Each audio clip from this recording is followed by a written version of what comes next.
พวกพระพี่เลี้ยงเอาหนักมาไว้ใกล้ๆกันเลยมันจัง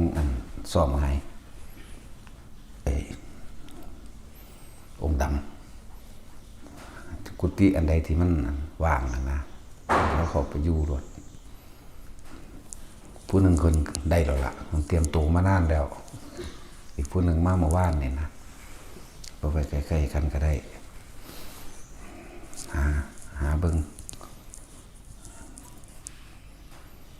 ทุกคนมันฝึกได้มันบ่แม่นฝึกบ่ได้เป็นธรรมดาเลยบวชใหม่ห่มผ้าก็อุญุอัญญะสะก่อนธรรมดาคือคนเกิดใหม่นี่แหละเกิดใหม่ก็บ่มีเสื้อผ้าใส่ดอกพ่อแม่ก็ฝึกหัดใส่ให้อันใดควรกินอันใดบ่ควรกินพ่อแม่ก็คอยประคองบอกสอนอันนี้เป็นเบื่ออันนี้เมาอันนี้ตายอันนี้ดีอันนี้มีวิตามินอันนี้เป็นประโยชน์อันนี้เป็นโทษคอยแนะนำกันมากเลยนั่นแหละห่มผ้าก็คอยฝึกกันไปบ่ให้ว่าให้กันทางโลกก็สอนกันไปต่อมากเรียนหนังสือกอไก่เขาใครในเล่าอะไรไปจนว่าจะอ่านออกส่วนเขียนใดก็พ่อแห้งอยู่จังว่าคนที่เป็นคู่ต้องจิตใจจะต้องกว้างใหญ่เด้จิตใจกว้างหาประมาณบ่ได้หมดละบ่แม่นว่าเขาเฮ็ดบ่ถือใจสิหายสิด่าเด้แล้วเอามาฝึกบ่แม่นเอาคนที่เป็นแล้วมาที่เป็นแล้วเขาบ่มาดอกการบวชก็คือการเกิดใหม่แหละอายะมันติมาชาตินี่มันเป็นธรรมดาเด้ ก็สิจบพรหมจรรย์ใดนะที่ว่านั่นแหละก็ค่อยๆฝึกไปมีอย่างเดียวบ่ได้ฝึกบ่ได้สอนแล้วก็บ่มีโรงเรียนพร้อมเสพกามนอนน้ำกันผัวกับเมีย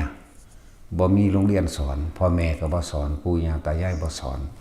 แต่เฮ็ดเป็นมาน้ำกันเฮ็ดเป็นน้ำกันเบิดทุกคนเลยแหละสิ่งที่บ่สอนแน่นอนอยู่แล้วบ่มีพ่อแม่ผู้ได้สอนดอกแนวจังซั่นมีแต่ปิดบังอายไว้นะส่วนทั้งโลกทำไรไถนาสอนกันโรงเรียนสอนกันอันใดกินได้กินบ่ได้สอนกันอันใดมีประโยชน์โทษกล้วยยังว่าอันนี้กล้วยอีอองกล้วยหอมกล้วยไข่กล้วยตานียังสอนกันนั่นแหละอันนี้ซื้อว่าหมักเผาอันนี้ซื้อว่าหมักฮูอันนี้ซื้อว่าก็ยังบอกยังสอนกันอันนี้ต้นกุ้งต้นกิ๊กอันนี้ต้นย่างใหญ่อันนี้ต้นยางยังสอนกัน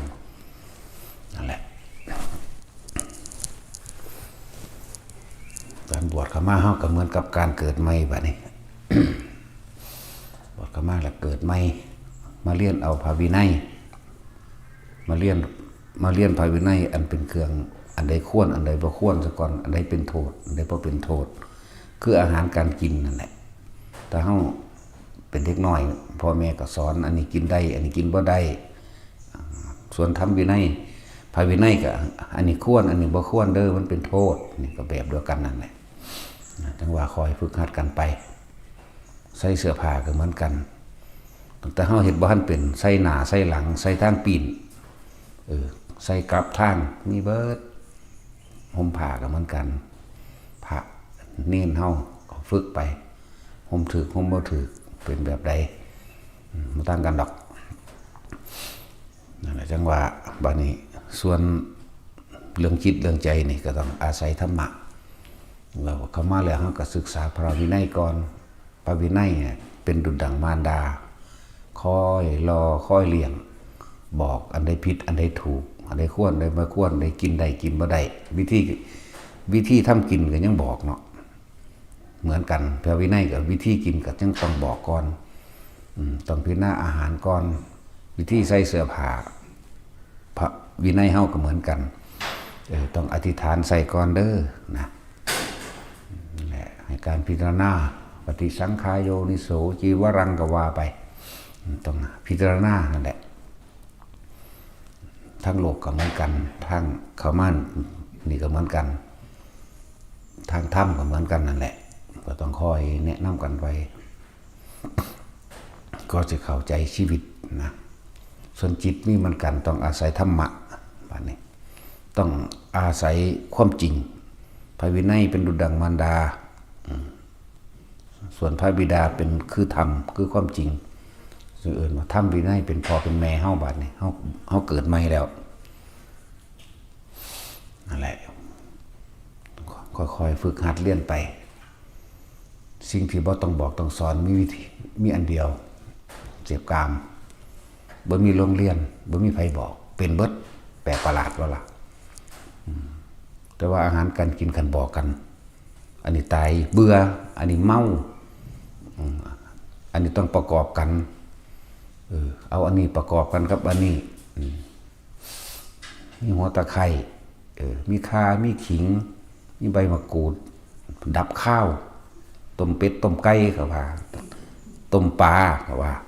เห็นบ่ล่ะสั่นแล้วพระวินัยก็เหมือนกันอันนี้ควรอันนี้บ่ควรเด้ออันนี้ผิด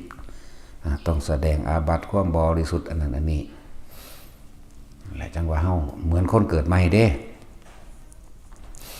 นั่นแหละอันนี้ยังละอายะมันติมาบ่แม่นด้วยอริยชาติยาชาโตชาตินาพิชานามินี่ตั้งแต่ข้าพเจ้าเกิดมาโดยอริยชาติคือเลื่อนว่ามาเกิดโดยอริยชาติเป็นชาติของอริยะเป็นชาติของผู้บ่เบียดเบียนเพื่อเฮาบ่เบียดเบียนสัตว์เล็กสัตว์น้อยสัตว์ใหญ่ก็แล้วแต่ถึงคนบุคคลสัตว์ทั้งหลายก็บ่เบียดเบียนก็บ่ลักก็บ่ตัวบ่ต้มบ่โกหกบ่ข่มขืนบังคับข่มเหงใจไผบ่กินเหล้าเมายานี่เขาก็มาคอยบอกคอยสอนกันธรรมดาสิว่าเอาแต่แก่นมันเลยก็บ่ได้ดอกแต่ต้นไม้ก็ยังอาศัยรากแก้วยังอาศัยใบอาศัยเปลือกกับพี่จนถึงแก่นได้ส่วนการบำรุงสิเป็นหมากเป็นผลก็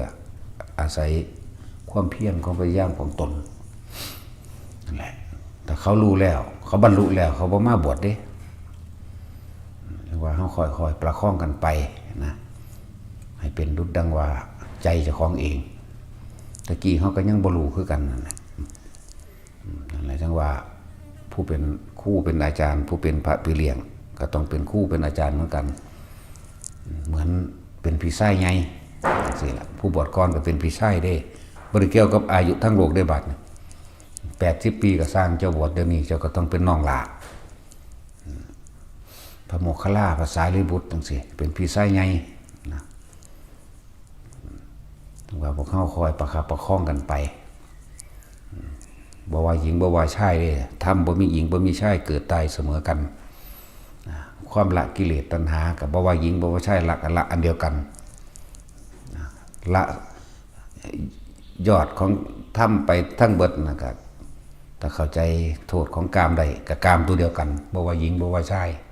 ถ้ามันละกามใดบ่มีชายบ่มีหญิงนั่นแหละจังมาละจังมาเข้าใจสุดยอดของปัญญาอนิจจังกับอนัตตาเท่านั้นแหละแต่เขาเข้าใจดีแล้วเขาก็หาเครื่องอยู่เท่านั้นแหละเข้าใจย่อมรับรู้โทษรู้คุณอันใดเป็นประโยชน์เหตุเป็นประโยชน์ที่ไม่เบียดเบียนพร้อมบ่มีผลข้างเคียงผลข้างเคียงคือมีโทษกลับขึ้นมาโดยธรรมถ้าโทษกลับขึ้นมาโดยโลกก็สร้างอันใดที่บ่เป็นเครื่องขวางมรรคผลนิพพานแหละครับเฮ็ดเลยบ่ได้สนใจคนเพราะว่าคนคนธรรมดาแปลว่าบุญแปลว่าไหว้คนแปลว่าบุญไหว้เอาแต่ใจเจ้าของเองนั่นแหละก็เรียนรู้กันไปเรื่อยๆนั่นแหละพอทุกคนมีวันสุดท้ายสิเหลือตะลุบท้ายติดไว้ขันฟ้าเท่านั้นแหละตายพระดิมรณานุสตินี่แปลว่านึกถึงความตายกับอุปสมานุสตินี่ใกล้ๆกันนึงเด้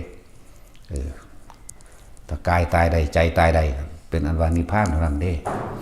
นั่นแหละนึกถึงหม่องมันสุดท้ายแน่ก่อนที่บู่ว่ามก่อนที่รังแกข่มเหงก่อนที่โมโหให้คนนั้นคนนี้บ่ได้ดังใจมันก็แค่นั้นแหละผู้ใดก็เกิดมาเพียงแค่หากินเพียงแค่รอวันตายเกิดมาหากินซ้ำตายเดี๋ยวเฮา ได้สละความโลภขึ้นแก่โลกหรือยังสละความเห็นแก่โตขึ้นแก่โลกหรือยังเฮายังเป็นของขี้ดินอยู่ยังเป็นเจ้าของบ้านหลังใหญ่เจ้าของที่ดินกว้างใหญ่เจ้าของเงินแสนเงินล้านอยู่บ่มีไผเอาไปได้นอกจากฝังไว้เป็นอริยทรัพย์ถ้าเฮาบ่พ้นมันก็ได้กลับคืนมาใส่สิ่งที่ตัวเองกระทำไว้ล้วนๆน่ะคือเฮาตอนนี้แหละนี่เฮาก็มาใส่ของเก่าเฮาแล้วนี่ตอนนี้มาใส่ของเก่าตราบใดที่การงานของหมู่บ้านยังบ่แล้วมื้ออื่นก็ต้องรับต่อมื้อนี้เฮ็ดอีหยังไว้มื้อนี้กระทำกรรมใดไว้นี่แต่การงานยังค้างคาอยู่พรุ่งนี้นะก็ต้องกลับมาสั่งทำการงานต่อดิมันกันเฮ้ามือนี้เป็นศาสตร์นี้ตื่นขึ้นมาแล้วมือนี้เป็นศาสตร์นี้แล้วบัดไปนอนหลับนี่ไปนอนหลับไป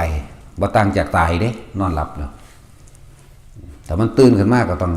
มาสะสางงานของเมื่อวานนี่เลยจึงว่าชาติก่อนทำกรรมใดไว้ชาตินี้รับผลกรรมนั้นชาติหน้ารับผลกรรมใดเพราะชาตินี้ทำผลกรรมนั้นฉะนั้นให้เฮ็ดปัจจุบันให้ดีที่สุดมันจังสิบ่ได้มาหลับใส่กรรมเก่าสมบัติอกุศลกรรมก็เป็นสมบัติเฮากุศลกรรมก็เป็นสมบัติเฮาเห็นให้มันชัดเจนคืออย่าหยุดยังก็ดีแค่นั้นแหละยังก็ดีเศรษฐีเขาทุกข์ก็เฮาเด้อบ่สะอ่อนเลยพวกเศรษฐีเงินล้านเงินหลายๆแสนล้านเขาจะเอาสิ่งนั้นไปนั้นบ่ได้หรอกถ้าเขาสร้างประโยชน์จึงจะเอาไปได้สร้างประโยชน์จึงจะเอาไปได้นั่นแหละโชติกะเศรษฐีสร้างบุญมาตลอดให้ท่านแจกแก่คนทุกข์คนยากผู้ใดได้รับความลำบากแลนซอยเหลือตลอดทรัพย์ที่เรามีอยู่ในชาตินี้เราจะไม่ใช้เฉพาะในชาตินี้หากเรายังไม่สิ้นสุดในชาตินี้ทรัพย์ทั้งหลายเหล่านี้เราจะนำไปใช้ในภายภาคหน้าจะเข้าใจว่าหอบไปนำเด้ตั้งโรงทานเต็มบ้านเต็มเมืองตั้งโรงทานซอยเหลือเบิดทุกอย่างผู้ใดบ่มีที่ทำมาหากินจัดสรรให้ไผบ่มีเครื่องใส่แรงเป็นรถเป็นม้าเป็นงัวเป็นควายเป็นยังที่เกี่ยวกับทำมากินหาให้จัดสรรให้บ่มีที่ดินจัดสรรที่ดินให้บ่มีเสื้อผ้าบ่มีเมล็ดพันธุ์พืชจัดสรรให้นั่นแหละเอิ้นว่านำไปใช้ในภายภาคหน้าเพราะว่าเพิ่นไม่รู้ว่าเราจะตายวันนี้หรือพรุ่งนี้แต่วันนี้เราจึงทำดีที่สุดจึงเกิดมาเป็นโชติกะเศรษฐีมันธรรมดาเด้เฮาฮู้สิ่งที่เพิ่นสะสมมาเรื่อยๆแล้วคือการให้ทานมาเลยรวยๆบ่เลิกจักเทื่อจนมาสุดท้ายในศาสตร์นี้แหละฟังธรรมพุทธเจ้าเทื่อเดียวนึงได้ล่ะเห็นพระพุทธเจ้าเทื่อเดียวนึงบรรลุอรหันต์เลยมั้ยนั่นแหละเพราะว่าเขาเจ้าสั่งสมมาเหมือนกันแต่เฮายังบ่สะสางการงานให้มันแล้วงานเฮาคือหยังงานเฮาคือสะสางกิเลสตัณหาเฮานี่เด้